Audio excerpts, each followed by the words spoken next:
इसका कोई महत्व नहीं कि आप कितने अकेले हैं। इसका कोई महत्व नहीं कि आप कितने बीमार हैं। इसका कोई महत्व नहीं कि आप कितने लाचार हैं। लेकिन आज सिर्फ एक ही बात महत्व रखती है, और वह यह कि परमेश्वर आपसे प्रेम रखता है। और परमेश्वर के उसी महान प्रेम में आप सभी को शैमुएल तांडी का प्रेम भरा नमस्कार।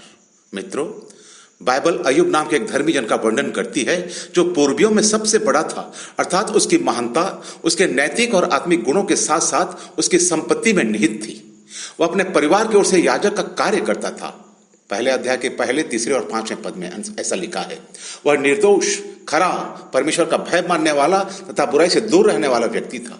यहां हमें एक व्यक्ति के विषय में परमेश्वर का हृदय नजर आ रहा है, एक पुरुष जो अय्यूब के नाम से और वह स्थान जहां वह रहता है उज नाम से जाना गया है। परमेश्वर ने उस पुरुष के चरित्र के विषय में साक्ष्य दी है।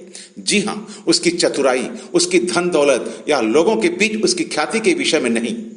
परमेश्वर की नजर में जो बात महत्वपूर्ण और मूल्यवान है, हम वही बात यहां पर देख सकते हैं, अर्थात खराई, परमेश्वर का भय और बुराई से दूर रहना।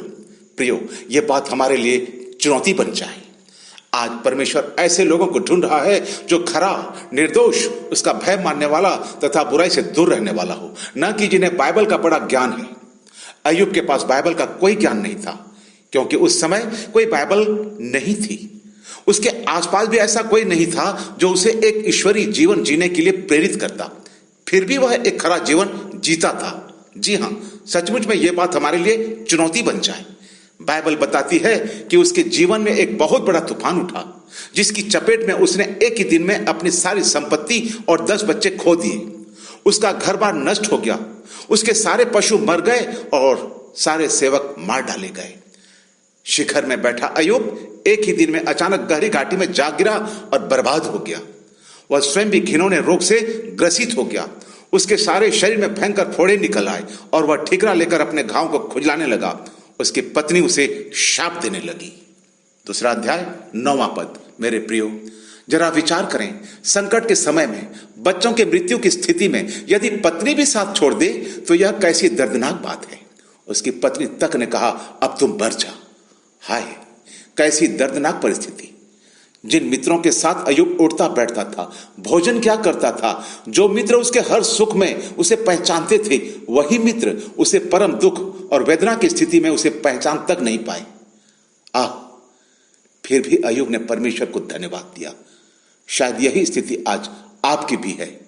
जिन मित्रों ने आपका लगातार साथ निभाने की प्रतिज्ञा की थी, शायद वही आज आपसे पूछते हैं, तू कौन है?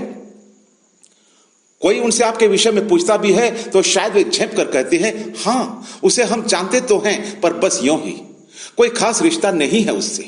क्या यह सच्चाई नहीं कि पुलिस जब किसी के घर का चक्कर लगाती है तो मित्र ही क्या, खून के रिश्तेदार भी पहचानने से इनकार कर देते हैं।